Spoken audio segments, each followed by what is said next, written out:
De volta com o nosso programa de hoje, estou conversando com o juiz Cássio Oliveira Manuel, aqui do TRT da 21ª Região.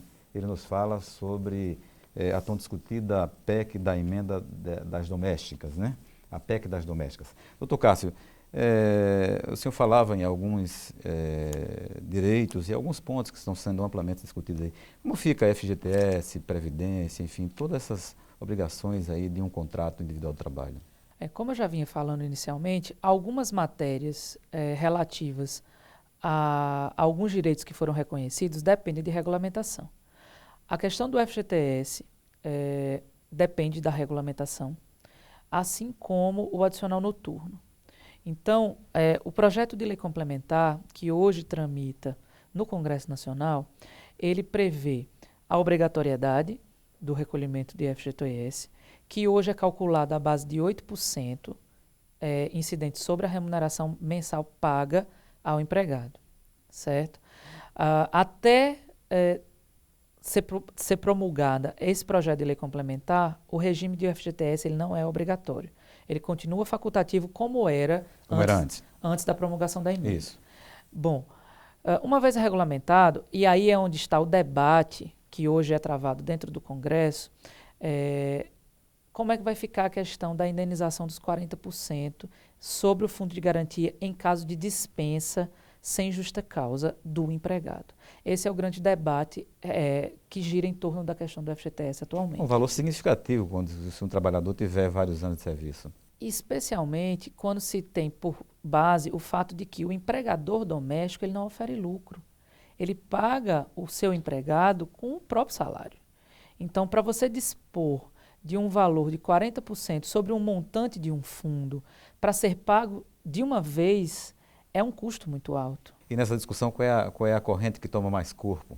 Atualmente, a redação do projeto, da forma como que está tramitando no Congresso, é fazer com que esse valor seja diluído durante os pagamentos mensais. Então, a proposta é de que seja acrescido esse valor de 8%, o valor mensal de 3,2% sobre o montante da remuneração. Ficaria 11,2%. 11,2%. 8% do recolhimento regular, 3,2% referente a essa possibilidade da dispensa com a indenização de 40%. Então, no momento da dispensa, se a dispensa for sem justo motivo, esse valor seria sacado integralmente pelo empregado. Do fundo de garantia. No fundo de garantia. E o empregador não precisaria dispor dos 40% porque ele já foi diluído. Se porventura a dispensa for por justo motivo, o empregador ele poderia ser restituído desse valor do 3,2% que ele foi recolhendo mês a mês, porque esse valor seria exclusivamente para essa indenização de 40%. Uma vez que ela não foi paga, ela poderia ser resgatada pelo empregador. Tá certo? Essa é a situação como o projeto de lei está colocado, e aí acredita-se que seja dessa maneira que deva ser regulamentado aí no futuro. E a Previdência, como é que fica? Bom, a Previdência, ela não depende de regulamentação, porque se trata de uma relação jurídica já existente. Atualmente, se faz o recolhimento do molde tradicional. O que se busca com o projeto de lei complementar, basicamente, é mudar as alíquotas. Ou seja, você tem uma alíquota menor para o empregador, bem como uma alíquota menor para o empregado. E você crie um regime próprio de pagamento parcelado de débitos anteriores, para estimular com isso a diminuição da informalidade.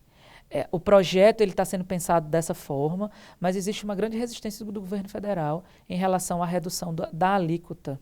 Então, isso está sendo um entrave. Não se sabe ainda como é que essa matéria vai ser regulamentada. Mas, atualmente, o recolhimento é feito da maneira regular. As alíquotas permanecem a mesma e aguarda-se alguma modificação com o projeto de lei. Doutor Cássio, o nosso tempo... São vários aspectos que nós queríamos, vários assuntos que nós queríamos tratar hoje. Nosso tempo praticamente já está indo, né?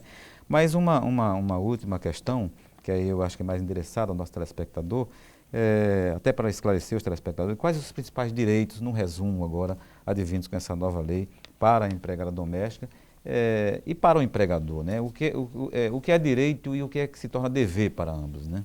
Bom, basicamente, a gente tem aí, fora as obrigações trabalhistas que já eram reconhecidas, como aviso prévio, 13º salário, férias, com um terço, né, com adicional de um terço, nós temos aí a regulamentação do FGTS, que vai se tornar obrigatório, né? Nós temos a questão do adicional noturno, para aqueles trabalhadores que laboram no horário noturno, também vai sofrer regulamentação. Nós temos aí o seguro por acidente de trabalho. Existe também a questão da jornada, como já foi discutida, o pagamento das horas extras, tanto pelo excesso de jornada quanto pelo não cumprimento do horário de intervalo. A assistência gratuita em creches para os empregados que possuem crianças com até 5 anos de idade, né?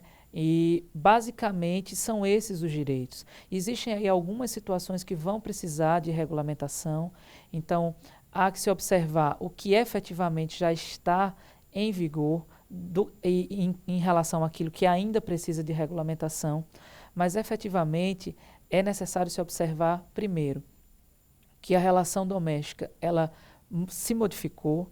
É necessário observar uma série de mudanças de hábitos dos empregadores para que seja efetivamente aplicado e para que não tenha o dissabor de trazer a demanda ao judiciário. Na medida em que o empregador doméstico assimilar isso aí como verdadeiro e começar a cumprir a legislação, vai ter menos chance da demanda de ser trazida ao judiciário. Na verdade, traduzindo em uma linguagem mais popular, não vai ficar mais caro para o empregador. Vai ficar uma situação em que o trabalhador doméstico vai ser formalizado legalmente, uma relação de contrato, e o empregador vai ter uma relação, digamos, de contrato do empregador doméstico segura. Sim. Na medida em que você tem a efetivação do contrato e os recibos são feitos, os pagamentos são feitos de forma regular, isso vai fazer com que, no final, a conta não saia cara. Porque se a demanda for trazida ao judiciário e for reconhecidos os direitos que hoje estão previstos, aí efetivamente o valor vai ficar muito alto para o empregador. Mas se ele cumprir a legislação como efetivamente deve ser cumprida, a tendência é que essa situação possa ser equacionada, ser resolvida sem maiores problemas. Ok, doutor Cássio, nós chegamos ao final do nosso tempo de programa. Desde já nós agradecemos, em nome, lógico, do Tribunal Regional do Trabalho, aqui, em nome da presidência do Tribunal, a sua presença aqui para contribuir para a discussão de um tema tão importante, e o deixamos à vontade para com os telespectadores para a sua palavra final. Bom, eu que agradeço o convite e acredito que, na verdade, esse tema não está encerrado. Existem ainda uma série de situações que precisam de regulamentação e, após a promulgação do projeto de lei complementar, aí sim, nós teremos a oportunidade de saber com certeza quais são os direitos que foram, em que medida esses direitos foram garantidos e de que forma o judiciário vai poder responder a essas demandas que eventualmente venham ser trazidas ao tribunal. Doutor Cássio Oliveira Manuel, ok, muito obrigado pela sua presença aqui no X Trabalho mais uma vez. O nosso programa desta semana fica por aqui. Contatos com a nossa produção podem ser obtidos pelo telefone 84 40 06 30 81 ou pelo e-mail ascom@trt21.jus.br. Obrigado pela sua companhia, pela sua audiência, e a gente se vê no nosso próximo programa. Até lá.